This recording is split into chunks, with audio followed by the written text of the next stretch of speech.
This is the My Vegan Personal Trainer podcast with Remy, episode number 7.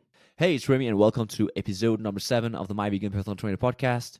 Before we get into today's episode, first we need to go through some householding for the podcast today. So first thing is, this is a first episode where we are actually having camera on for the full length of the whole podcast episode. So you will actually be able to see the video form of the podcast on YouTube going forward from today. As someone who's only listening to the podcast, you are not losing out on anything critical. I'm focused on making sure that the content can be consumed with audio solely. But obviously, when you have video on, you also have the gestures that are included. But it's apart from that, then you are not missing out on anything. And if you want to find us on YouTube, you can find links to that in the show notes, or you can just search for My Vegan Personal Trainer on YouTube and you will find us. Secondly, when it comes to the current bi-weekly output of the podcast, with this episode, we've been a bit late. There's been some drifting due to a lot of background work, among other things, getting the video up running. But going forward, then you should now expect a new video, still on a bi-weekly basis, but now will be on a fixed day, so it won't end up showing up on random days. So every second Tuesday, every other Tuesday, you will now get a new episode from us. In this way, for you, it's easier to expect, okay, when there's new episodes. And also from my side, I'll be having an actual day by which I must be done with a certain episode. Today, we'll be exploring the topic of how we can build vegan muscle without getting fat. You will learn how to decide whether you should be cutting, bulking, or focusing on a body recomposition, which means building muscle and losing fat all at the same time. You'll learn how to set up your calories and macronutrients based on your experience level, such that you will be gaining weight, building muscle at an appropriate rate without accumulating excessive fat mass. A checklist of important factors to make sure to include in your training protocol will be presented so that you are providing the right stimulus for your body to build muscle and get stronger. Now, one thing is to set things up properly. Another is to make sure that you stick to the course as you move forward in time. You will learn how to track your progress as well as how to make the necessary adjustments as you move forward so that you keep walking the line that will lead you to your end goal. Lastly, we will go through some tips and strategies that you can use to make sure that you are hitting the daily micronutrient needs. Stick to the end, because there I'll also be sharing a free app and ebook that you can use to help you eat a more balanced, varied, and micronutrient-rich vegan diet. Subscribe if you're not a member of the tribe already. And now just a boring disclaimer: the information provided in this episode is for informational purposes only and is not meant to take the place of any professional dietetic, medical, or fitness advice. Consult with a relevant professional for your specific situation. And now, without any further ado, let's get to the meat of the conversation. So should we cut or should we bulk? Or should we do a body recomposition to focus on building muscle and losing fat at the same time? The answer to this question is not only reliant on our current body fat percentage, but also our training age, our training experience. Are we just starting out, or have we been training seriously, structured manner for many years? When it comes to body recomposition, I recommend you check out episode 004 of the podcast, where I go through a pretty in-depth guide to body recomposition. I go in depth in terms of what is the demographics that would benefit the most from a body recomposition phase. But it's basically total new beginners who are obese or skinny fat, where this can make sense, where in the beginning you would just be focusing on getting proper training in, not worrying too much about your nutrition, strive to eat fairly healthy, have high protein for your meals, and just have main focus on learning the proper technique of the exercises and on getting stronger for a 6 to 12 months period. After that, you would then reassess, and after going through this early stage of the novice phase, then you can decide whether it would make sense to cut a bulk or maintain depending on where you are and where you want to go. Once you get past the early stage of the novice phase, then the question to answer is pretty much, should I cut or bulk? And that will be dependent on your body fat percentage, your body composition. So when it comes to deciding whether I should cut or whether I should bulk, the way I put it for clients is that you should view the 10% body fat percentage up to 20% body fat percentage, this range, view it as a sandbox. This is for men, those percentages. For females, you would add 8% on top to get what the equivalent body fat percentage would be for females. So the sandbox here is 10 to 20% of body fat percentage. If you are above 20%, majority of cases, it would make sense to focus on cutting, on going on a fat loss phase so you lose the excess fat mass. And this will be both for health reasons, but also most people would be pretty bugged by having that much fat mass on their body, and the natural inclination would be, okay, I want to cut. You can still build muscle, you can still become stronger when your body fat percentage is that high, but at one point you will want to cut, and when you then have to go on this cutting phase, it will just be a long, hard process. And on the other side of the spectrum, when you are about 10 to 12%, in most cases you would want to bulk. You are pretty lean, you're very lean, and unless you want to go on stage as a bodybuilder, then you might have a wish as part of your training and nutritional protocol to then go down into lower body fat percentages. But for the regular person not into bodybuilding so that they can end on stage, when you're on this 10 to 12% of body fat percentage, you would typically want to focus on building more muscle and getting bigger, getting stronger. And a little note should be attached to the lower end of this range. It can be mistakenly thought that you need to get very lean, almost no body fat on your body before focusing on a bulk. If you're naturally not very lean as a person and you go down and diet to the 10% or lower, you'll be very hungry. You might end up exceeding the amount of calories you should have on a daily basis if you are to go on a bulk from there, and your body will also be more primed for storing fat. So you don't need to be super lean before you can start thinking about, now I can bulk. You just don't want to have excessive amounts of fat and then go from there. So basically, you want to be lean enough such that you will be able to have enough time to be on a bulk before you will have to consider going on a cut. And there's a recommendation of aiming to be able to bulk for at least 4 months before you consider a 1 month period of cutting, also called a mini cut. But you can definitely bulk for longer than 4 months. This is just a minimum time period to aim to be able to commit to bulking, so that we're able to have enough time to build substantial muscle mass in that period, because muscle building is a very slow process, and the more advanced you get, the slower it gets. A good rule of thumb is to not start a bulk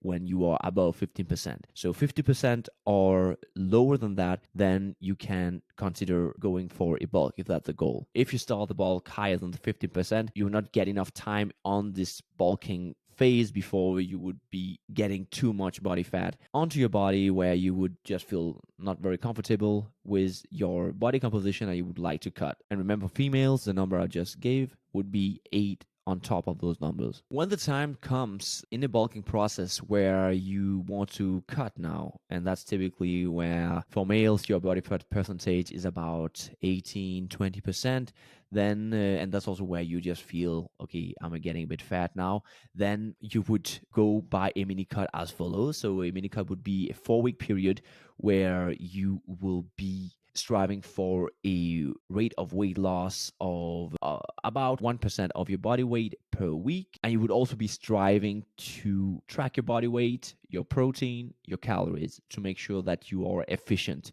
in your weight loss phase. And after that 1 month of mini cut, where you have burned some of the excess fat mass, then you can just go back into the bulking phase again. And again, having in mind that we are striving for having at least a 4 month period, at least, before we consider a new mini cut. You can definitely have a longer bulking process. So takeaway here based on the talk of whether we should cut or bulk, at the end of the day, it just comes down to your preference and pure logic. If you're high in body fat percentage, you typically would like to be going on and focusing on a cut. You don't necessarily have to do it, but that's what will be the most sensible choice in most cases. And if you're very lean, you might not feel that you're that strong. You might want to build more muscle, put on some more mass. So there you would go on a bulk. And if you're not sure about your body fat percentage, so for male, am I at 15%, and for females, am I at 23%, or am I a bit above? It doesn't matter. Just pick one, go with it, and at one point when you feel that okay, it's time for me to start going on a mini cut, then just do that. Assessing your body fat percentage is on an individual level is a bit challenging to do, especially with available methods of assessing your body fat percentage. So my best recommendation in terms of assessing what body fat percentage you at is to check out the linked resource in the show notes for this episode, where I'll be having a visual guide that you can use so that you can get an estimation in terms of, okay, where am I at based on this visual assessment for my body fat percentage. Next, we'll talk about how to determine our maintenance calories, basically the amount of calories that's needed to maintain our body weight where we are right now. This is important for us to know before we can put ourselves in a caloric surplus, in an effective caloric surplus, such that we don't end up being in too much of a caloric surplus, gaining too much fat too fast. There are two methods. The first method is more accurate, takes a bit more time and more effort, but can be more worth it because it's more precise. We won't need to adjust only short time after we have established the maintenance calories that way. The second one is much faster. It's just using a standard formula that will basically estimate what your maintenance calories should be at. For this first, more accurate method, you will be using a nutrition tracking app like Chronometer, MyFitnessPal, or if you want to pay for one and even get in-app coaching, then the app MacroFactor can be recommended. Secondly, you'll need a digital food scale and a digital body weight scale. You'll be weighing yourself on a daily basis every day for the next 14 days. If you can weigh yourself every day, 3 to 4 weigh-ins per week can suffice as long as they are representative of how your body weight is across those 2 weeks. So if your lifestyle or habits change when you go on the weekend, then it could also make sense that you have at least one day in the weekend included as part of your 3 to 4 weigh-ins per week. But the most optimal would be to get daily weigh-ins over the next 14 days, and then you would be calculating a weekly average per week. Secondly, you will be tracking your food and liquid intake as accurately as possible. When it comes to liquids, then especially liquids with calories. Best if you can track every day, all meals, all 14 days. But just like with tracking your body weight scale, if you can just get 3 to 4 days in, and they are representative of your eating habits across a week, that can also do. It's important that you don't adjust as you are tracking your food. So one way of going about it could be to just note down on paper during the day what you are having, what you've weighed for the different ingredients, and then at the end of the day, putting it into the app. It's important that we get to see how are we eating currently. When it comes to weighing yourself on a daily basis, it's important that we standardize those measurements. The best way of going about it is first thing you do when you wake up after having been to the toilet, if you could produce anything, is for you to step on the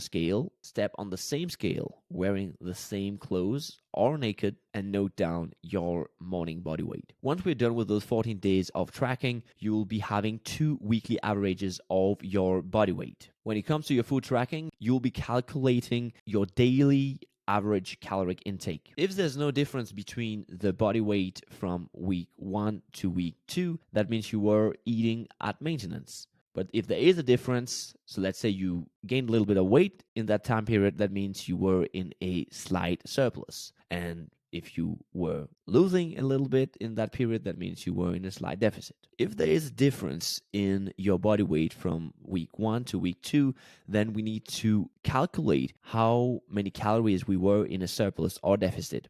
And before I present a formula for that, I will need to present the so-called 3,500 kilocalorie rule, which says that 1 pound of fat mass contains 3,500 calories. So let's say from week 1 to week 2, you gained 1 pound. That means you were in a 3,500 calorie surplus in a week, meaning you were in a caloric surplus of 500 calories per day, where you basically just divided 3,500 calories by 7. Same thing goes if you lost 1 pound over a week, you would do the same calculation. Then you would get to having a 500 calorie deficit per day. So basically, the difference in weight that you will be having in pounds from week 1 to 2, you will be multiplying that difference with 3,500 calories, and you will be figuring out what the caloric surplus or deficit was over a week. You then will calculate the daily caloric surplus or deficit that you had by just dividing by 7. And lastly, you would add or subtract accordingly from the average calories you have daily based on the average from those 14 days of tracking your food. And that's how you get to your daily maintenance calories. It should be noted, though, that this method of calculating your daily maintenance calories can only be used as long as your weight stable, you have not made any drastic changes to your diet right before starting the measurements. It's not like you are totally new, just starting to work out first time in the gym, coming off from a layoff, or on steroids where your body can change pretty quickly over a short time. As long as that's not the case, then now that we are taking those weekly measurements on a 2-week period, a pretty short time period, and because we are making weekly averages based on most optimally daily body weight, we are then canceling out a huge degree of the fluctuation that we get from water, and therefore weight changing will mostly be fat, and therefore the 3,500 calorie rule can be applied. The second approach will be less accurate compared to the first one that we just went through, but here you will get your estimated maintenance calories right away by just using a formula. And the people who would typically use this version would typically be someone who just don't want to wait for 2 weeks. Maybe you don't have time for it and you just want to have a number to go by right away and to get in a cut or bulk right away. That will be for you. But if you do have the time, then I can definitely recommend the first one. That's the one that's more accurate. It's not like then you get a number and then pretty soon you need to readjust because it was way off. The way you go about it here is use your nutrition tracking app. So let's say MyFitnessPal, you would just type in your data. And typically when you sign up to those apps, you get through this. So as part of the onboarding process, you get asked these questions where you basically type in what's your goal, what's your activity level, and then it will spit out a number and tell you, okay, this is how many calories you should be having. This is your maintenance calories, and it will even estimate, okay, how many calories should you be on based on a desired rate of weight change. It's definitely a valid way of going about it because you can always adjust it. And when it comes to adjusting the numbers, we will get more to that in a bit. Next, we'll be talking about the rate of weight gain. So when we are going in a bulking phase, how fast can we be gaining weight? Obviously, we can gain very fast in a very short time period, but then it will be a lot of it will be fat. So it's important that we're smart about this, that we are basing it off of the current literature that we have, where the recommendations typically is to strive for a certain rate of weight gain depending on your training age. So depending on how experienced you are in the gym, because the more of a new beginner you are, the greater is your potential of building muscle over a certain time period. The more advanced you get, the slower it gets in terms of building muscle mass. And therefore, you also want to have a slower rate of weight gain over time, or else a lot of it will just be fat mass. And when you then at one point would like to go on a cut, then it will be pretty painful, and it will be a very long cut that you have to get yourself through. So with efficiency in mind, then I will be coming with some recommendations in terms of how fast we would like to go when bulking. Now, just for clarification, when I say bulk, I'm not referring to eat whatever you see and build muscle and get fat at the same time. We are focusing on lean bulking, so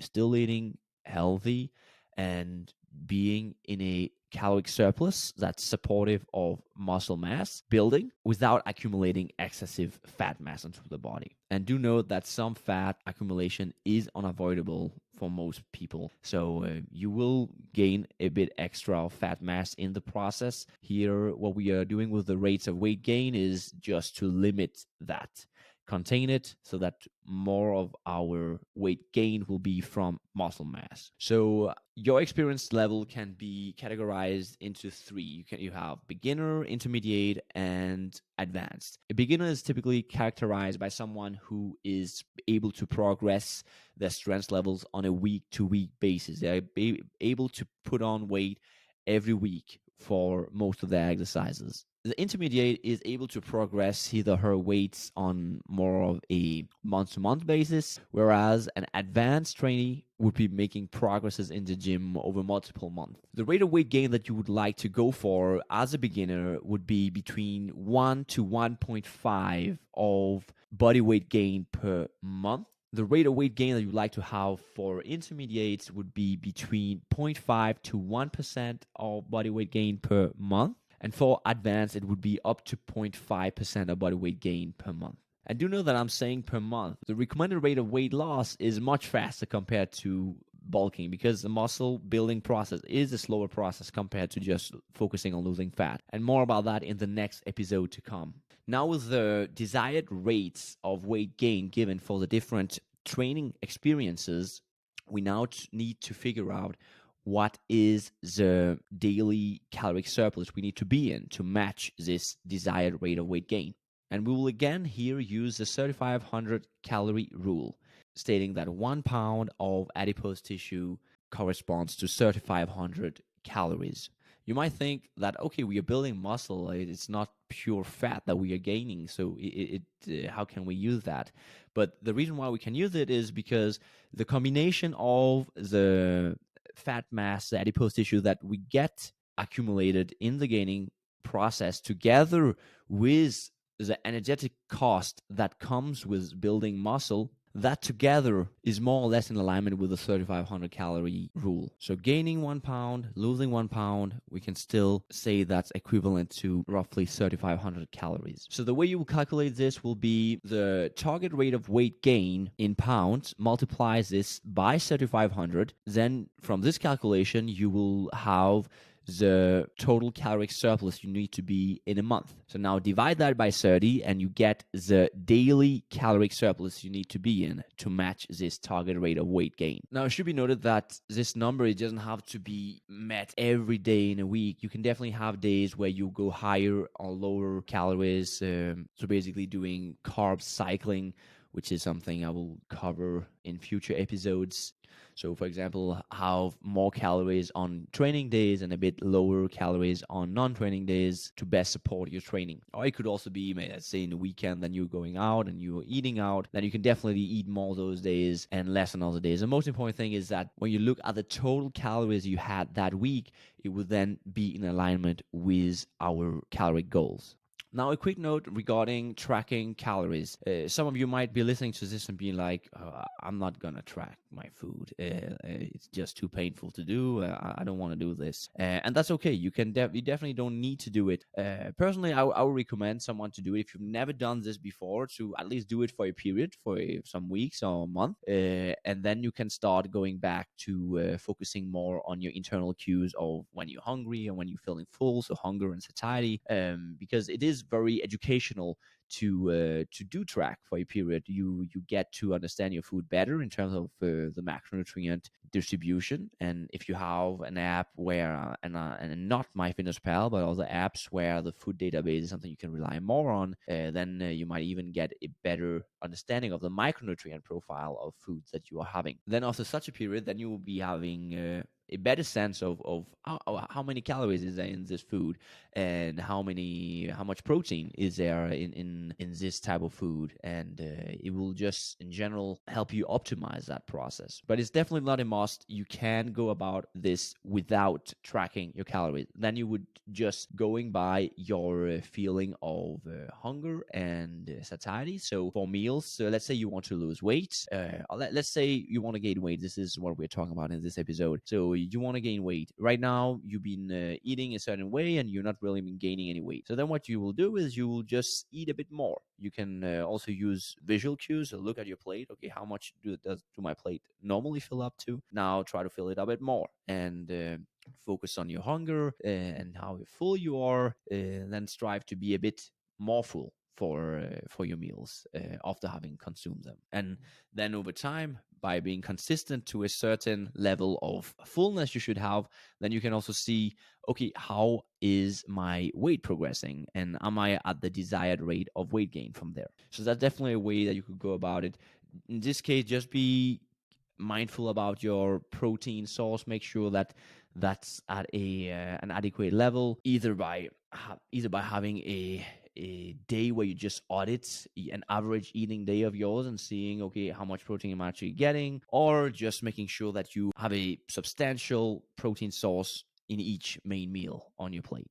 So now that we established your maintenance calories and also the caloric surplus we would like to be at based on the desired target rate of weight gain, we will now go into the macro distribution of our food. So basically the foods that contribute to the calories, but now we'll optimize where are we getting those calories from and making sure that's best supportive of the muscle building process. So with that said, let's start with our rock star macronutrient being protein, obviously. When it comes to protein, in terms of optimizing our muscle building process, then the number you want to shoot for is around 2.4 grams per kilo body weight in your gaining phase. For more details about how we got up to this number, you can refer back to episode 003 with Dr. Anastasia Zinchenko about vegan protein. But that said, if you find 2.4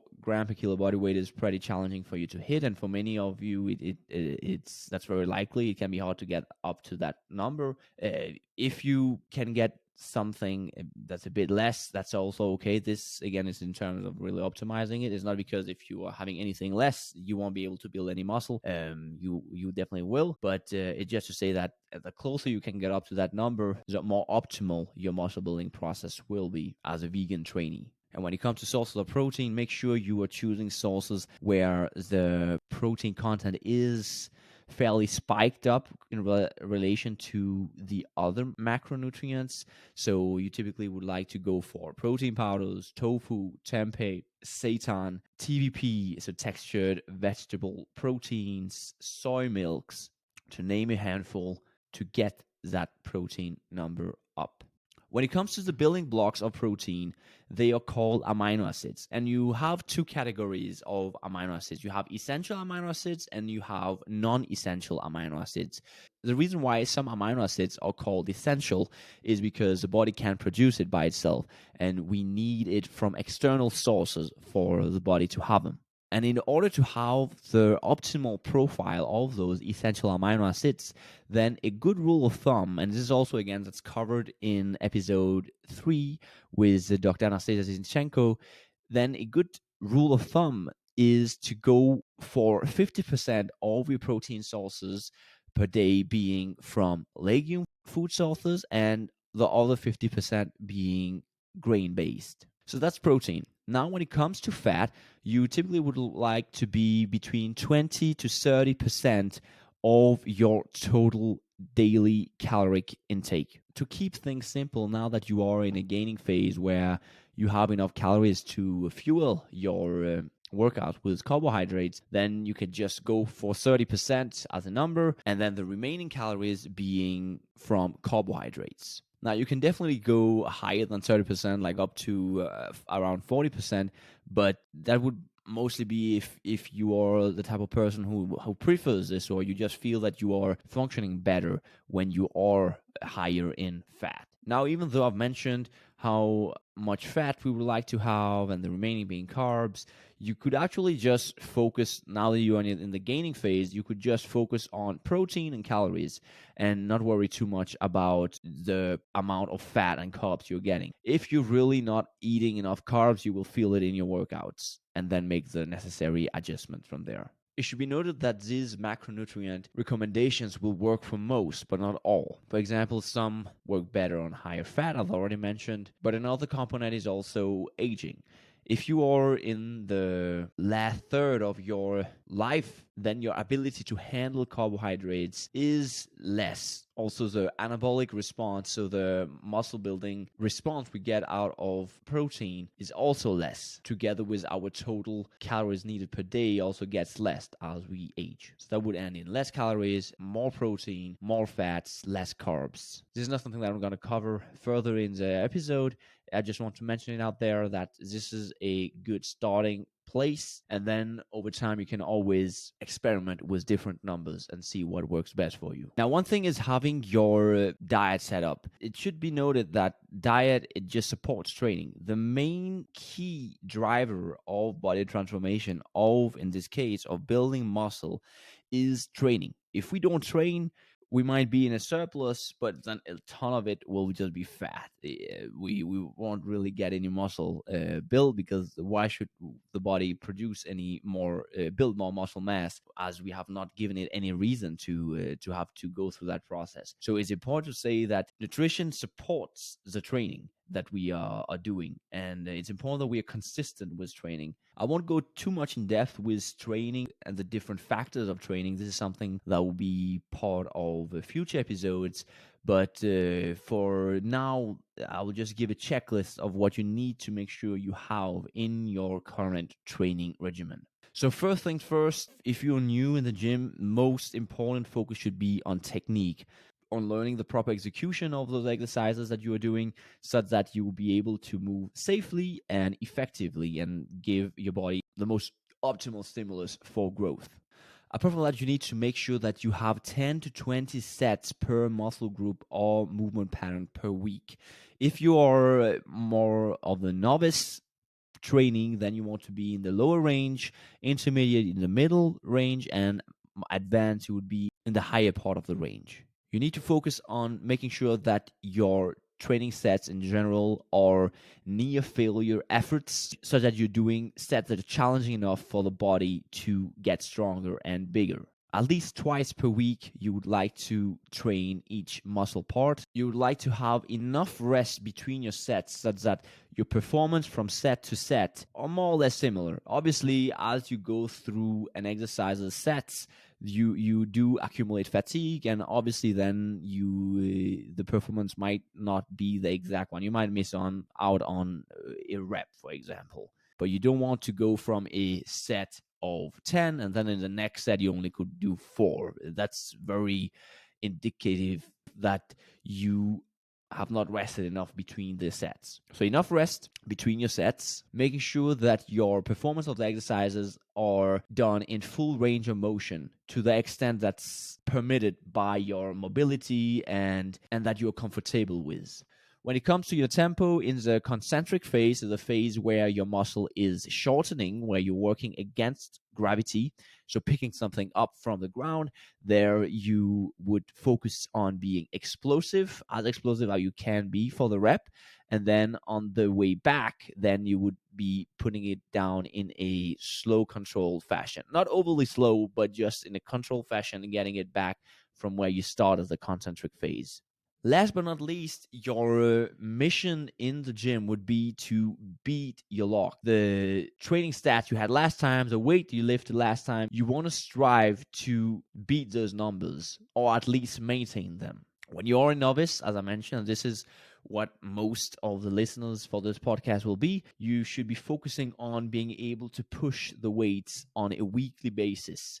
Once you get to the point where you're not able to progress on a weekly basis, then it can be a sign that you need to get on a more intermediate type of programming. Now we'll talk about tracking your progress and making adjustments when needed. There are multiple ways of tracking your progress. I'll start with the main one first, and that is tracking your weekly body weight from week to week, as already mentioned. And as mentioned, you want to, if possible, you want to strive on doing this on a daily basis and standardizing this, looking at it as a scientific experiment where we want to really make sure we're doing things the same way every time so the results we get are reliable and comparable. The first week into a gaining phase where you just increase your calories and you're now eating more, then you don't want to rely too much on that data point, that weekly body weight, because now that you're eating more, the sheer volume of food, the amount of food you have in your gut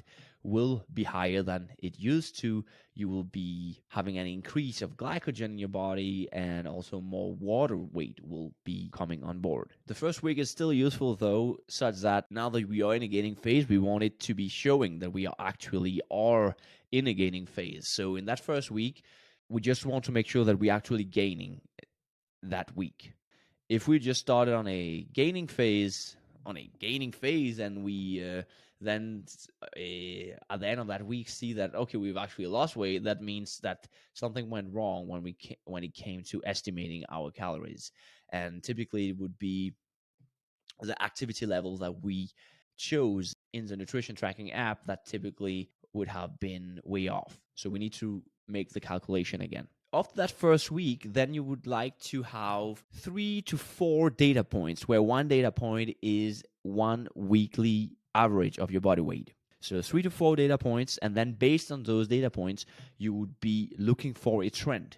And based on that trend, you will be figuring out if the rate of weight increase actually matches the desired rate of weight increase. If you're off your target, then as we've previously mentioned, you can adjust your plan based on the 3,500 calorie rule, where you then would be adjusting your carbohydrates and or fats. When it comes to fats, though, it's important that you don't go below the lower end of the range previously mentioned. Now let's say you were on track, and now you can see with the trend you're starting to plateau. It's starting to slow down a bit, and you're not following the desired rate of weight change anymore. Instead of doing any calculation there, you can just adjust your calories by a couple hundred max, by 100 to 200 calories, and then see how the progression in weight goes from there. But most important takeaway here is you should not be stressed, worried about one single daily weigh-in, and not even on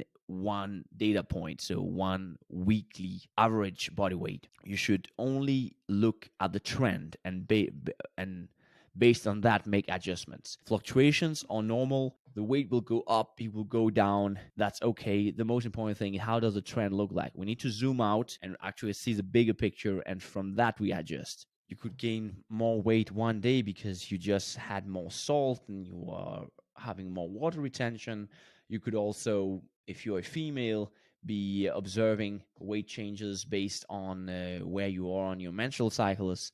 So remember, focus on the trend. So that was the most important parameter to look for in terms of tracking and adjusting your gaining plan. Another metric that's actually also very useful is our gym performance. And this is especially useful the more advanced we get. As you also could see from the recommended rates of weight gain, the more advanced we are, the slower it will go, and therefore it will take much longer time before we reach a certain weight. And because the weight changes happen so slowly, it's therefore best to look at your gym performance.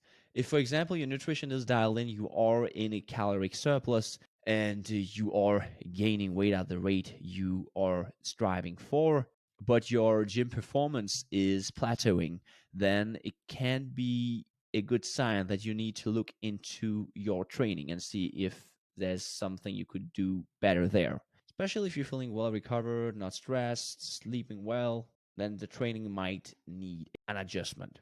Next parameter you could use for tracking your progress would be body circumference measurements. It's not the most useful compared to the two previous ones mentioned, but it's still something you think you could do. It's not an absolute must to do it. You could definitely do it, but here you would expect to see all your body circumference measurements increasing over time.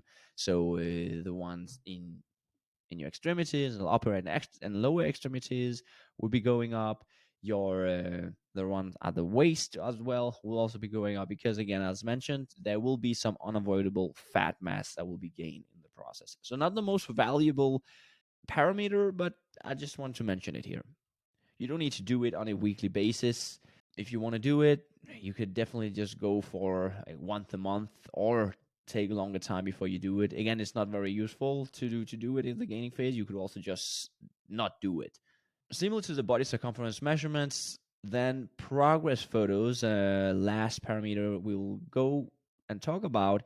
It can definitely be used, but again, it's more over a longer time period that it becomes useful in terms of gauging progress. When it comes to building muscle, the bulking phase, it takes longer time before you see any dramatic changes compared to going on a fat loss phase, where you typically would, over a shorter time period, would see bigger changes, especially if you're on the leaner side and going on a cut. So again, here, not a must to do. You can definitely do it, but assess progress over a longer time period. Before we end today's episode, then, in the name of health, do focus on having a varied and balanced diet.